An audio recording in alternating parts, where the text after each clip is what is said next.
রানীর বাজারে মূর্তি ভাঙা ও পরবর্তী ঘটনার নিন্দা জানালো ত্রিপুরা রাজ্য জমিয়ত উলেমায়ে হিন্দ। সংগঠনের নেতৃত্ব সরকারের কাছে দাবি জানিয়েছেন দুটি ঘটনার সুষ্ঠু তদন্তক্রমে দোষীদের বিরুদ্ধে কঠোর ব্যবস্থা নেওয়ার। পাশাপাশি তারা ক্ষোভ প্রকাশ করেন ঘটনাস্থল পরিদর্শনে যাওয়ার জন্য তাদের অনুমতি প্রশাসনের তরফে না দেওয়ায়।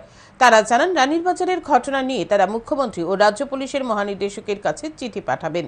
সোমবার রাজধানীর শিবনগর গেদুমিয়ার মসজিদে সাংবাদিক সম্মেলনে একথা জানান ত্রিপুরা রাজ্য জমিয়ত উলেমায়ে হিন্দের সভাপতি মুফতি তৈবুর রহমান। উপস্থিত ছিলেন এছাড়াও সংগঠনের অন্যান্য নেতৃত্ব। তারা জানান রানীর বাজারের অন্তর্গত দুর্গানগর গ্রামে দুষ্কৃতিকারীরা কালী মন্দিরের মূর্তির মাথা ভাঙাকে কেন্দ্র করে 8টি বাড়িতে অগ্নিসংযোগ, ভাঙচুর, 13টি গাড়িতে অগ্নিসংযোগ, বাড়ির বাউন্ডারি ভাঙচুর, বাড়িঘরে লুটপাট করে। উভয় ঘটনার জন্য ত্রিপুরা রাজ্য জমিয়ত উলেমায়ে হিন্দের পক্ষ থেকে নিন্দা জানানো হচ্ছে। যেখানে সারা ত্রিপুরার মানুষ এবং সরকারও বন্যা পরিস্থিতি নিয়ে ব্যতিব্যস্ত, সেখানে এই ধরনের ঘটনা মানবতা বিরোধী। রাজ্যের ওই এলাকার ধর্ম, বর্ণ, দল, মত নির্বিশেষে সকলের নিকট শান্তি সম্প্রীতি বজায় রাখার জন্য অনুরোধ জানান তারা।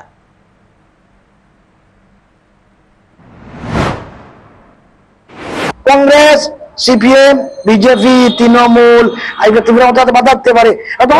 সংগঠন মানুষের সেবা কাজ করে, এই সংগঠনের অবদান আছে ভারত স্বাধীন করতে। এই সংগঠনে ভারতবর্ষের মধ্যে হিন্দু মুসলমানের মধ্যে ঐক্য সৃষ্টি করছে। স্বাধীন করতে হাজার হাজার লক্ষ লক্ষ মুসলমান উলামা কেরাম শহীদ হয়েছেন। কিন্তু ওই সংগঠন যদি আজকে স্ফোটে যাইতে আজকে বারণ করা করতে আমার বুঝে আসে নাই। এটা আমি দুঃখ প্রকাশ করছি আমাদের।